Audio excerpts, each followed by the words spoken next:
తాకట్లో ఉన్న మీ బంగారాన్ని విడిపించి ఆ రోజు ఆన్లైన్ రేటుకి కొంటాం. Sharma gold company. పహల్గాం ఘటనపై హీరో విజయ్ దేవరకొండ స్పందించారు. ఘటన ఎంతో బాధాకరమని, దాడిలో గాయపడిన కుటుంబ సభ్యుల బాధ వర్ణనాతీతమని అన్నారు. బాధితులకు అండగా నిలబడతామని అన్నారు. కశ్మీర్లో జరుగుతున్న దురాఘాతాలకు కారణం చదువు లేకపోవడమే. వాళ్ళందరికీ చదువు చెప్పించి బ్రెయిన్ వాష్ కాకుండా ఉండేలా శిక్షణ ఇవ్వాలని అన్నారు. ఇలాంటి చర్యల వల్ల ఏం సాధిస్తారో తెలీదు. కశ్మీర్ ఇండియాదే, కశ్మీరీలు మనవాళ్లేనన్నారు విజయ్ దేవరకొండ. ఇక తను 2 ఏళ్ల కిందట అక్కడ షూటింగ్కు వెళ్లానని, చాలా బాగా చూసుకున్నారంటూ కశ్మీర్తో తనకున్న అనుబంధాన్ని పంచుకున్నారాయన. ఓ పక్క పాకిస్తాన్లో నీళ్లు, కరెంట్ లేక ఇబ్బంది పడుతుంటే వాటి సంగతి చూసుకోకుండా ఇక్కడికొచ్చి ఏం చేయాలనుకుంటున్నారో అర్థం కావడం లేదని అన్నారు. పాకిస్తాన్పై ఇండియా దాడి చేయాల్సిన అవసరం లేదని, కొన్ని రోజులు పోతే ఆ దేశ ప్రజలే అక్కడి ప్రభుత్వంపై దాడి చేస్తారని అన్నారు. మనమంతా ఒక్కటిగా కలిసి ఉండాలి, ఎదుటి వ్యక్తిని ప్రేమించడం నేర్చుకోవాలి. మనం జీవితంలో ముందుకు వెళ్లాలంటే అందుకు తాళం చెవి చదువు ఒక్కటే. మనం మన తల్లిదండ్రులు సంతోషంగా ఉన్నప్పుడే దేశం కూడా ముందుకు వెళ్తుందంటూ విజయ్ దేవరకొండ అన్నారు. హైదరాబాద్లో నిర్వహించిన రెట్రో ప్రీ రిలీజ్ వేడుకలో ఈ వ్యాఖ్యలు చేశారు Vijay Devarakonda.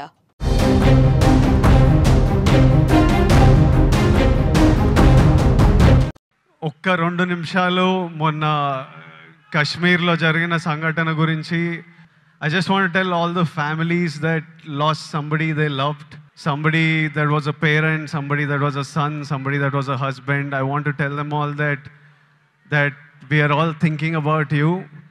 Meeru feel avtunna pain, we cannot come close to what you're feeling right now, but everyone is feeling the pain and feeling the anger, and we are all thinking of you. It shouldn't have happened, and we all stand in support of you.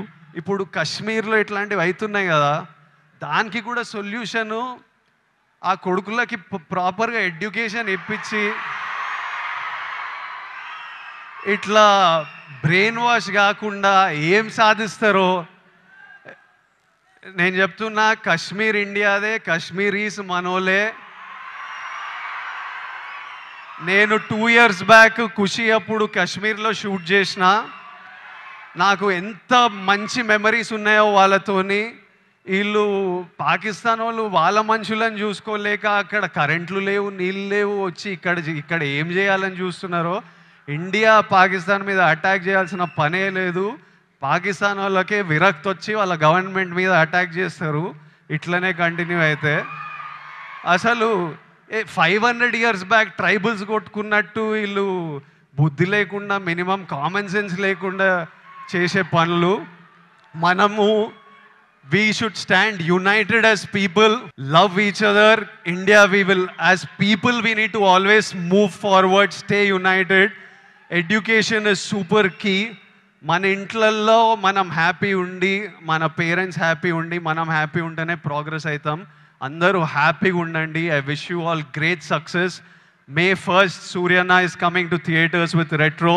I am watching it. I hope all of you watch and enjoy it.